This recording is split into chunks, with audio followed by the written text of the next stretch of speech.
Welcome back. So, episode 6. This was an episode that I tried to do a couple of things with. In the KILLROY series, there are episodes where I try to reference something that I also love outside of animation, as well as put my own spin on the kinds of tropes and characters and storylines that you'll see in most superhero comics. In this case, I wanted to have an episode that brought up my love of the sport of hockey. I knew eventually that I wanted KILLROY to go up against a supervillain with ice powers, because there are lots of supervillains in comic books that have ice powers, like Killer Frost, the Icicle, and of course Mr. Freeze. And I wanted to have a story where KILLROY and his sidekick character, me, didn't see eye to eye on an issue and kind of clashed, and I figured this would be a good episode to bring that all together. That was all done in the scripting stage, and it was only when I decided to start animating that I realized that there was a lot that I actually had to cover. Like, I had to create a hockey arena, I had to fill the stands with people, I had to animate a hockey game, and that was all stuff that was pretty challenging for a fledgling animator such as myself. So this episode is notable to me because it features more cut corners and reused art assets than I think I've ever done in most of my other cartoons. And if it's really noticeable to the audience, it's super noticeable to me. Because I know where and how I did it. This is probably most noticeable to people who have been following and watching my cartoons for the last several years, like to mid-2000s early cartoons. For example, the people in the stands. They are reskinned versions of characters that I had used in earlier cartoons, like Mr. Game & Watch and Pauline from the Gamer of Destiny series, and in fact a lot of the people in the stands are from Gamer of Destiny. And Ray and Michael from my very early Buffoon & Company series, they're brought back and put into the stands.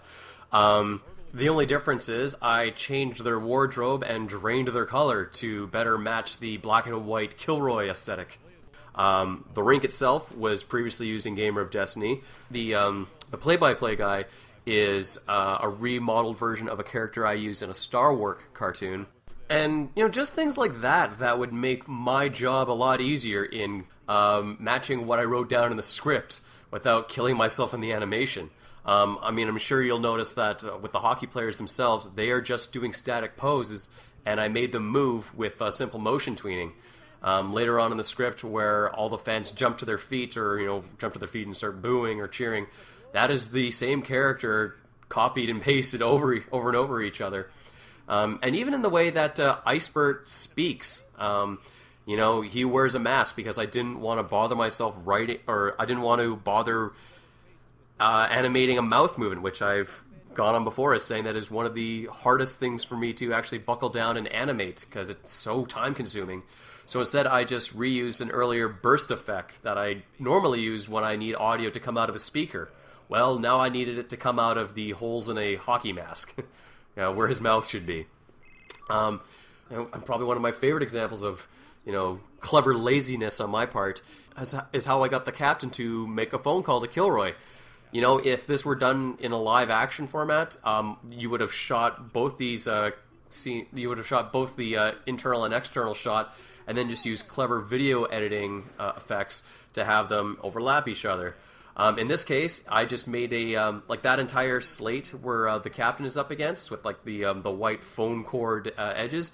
Yeah, that's all one piece, and I just overlaid it on top of the part where KILLROY is, and shot it from the waist up so none would be the wiser. I guess the big takeaway from this episode is that it takes a lot of effort to cut corners. But, I took a look at the script and thought about what were the most important things. Namely, it should feature a hockey game, it should feature an ice-based supervillain, and it should feature a clash of ideologies between KILLROY and his sidekick. And I think in that respect, I achieved that. And I also got to feature a villain named Icebert, a play on the word iceberg, which, just goes to show you the, what a gift writing can be. Icebert, of course, is voiced by my friend Harrison, a sports writer who I intentionally wrote the part for because I thought he would have a lot of fun playing up the role of a disgruntled hockey fan or crazed armchair GM of his favorite team. Anyways, thanks for watching. Tune in next time.